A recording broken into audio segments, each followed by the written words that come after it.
Hi, my name is Gary from Freedom Physical Therapy Services in Brookfield, and I'm here today to discuss deadlifting form.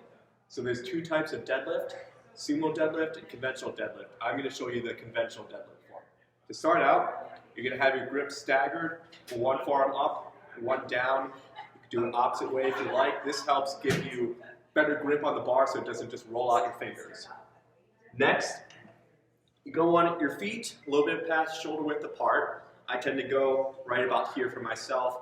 Feet more facing forward. Some people like it with a little bit of the toe out, but you don't want to be all the way out here. Get that staggered grip, a little bit past shoulder width apart. And you're going to want the bar. This bar obviously doesn't have any weight on it, but if you have weight on the bar, you're going to have it start touching the shins. The farther out you go, the more chance you have of hurting the back. And then you bring it up the leg, keeping a nice neutral back, keeping it close to the body. Best way to avoid injury with deadlift is obviously not rounding the back, coming up, and don't let the bar get too far away from your body. Closer to your body, the less stress you have in your low back.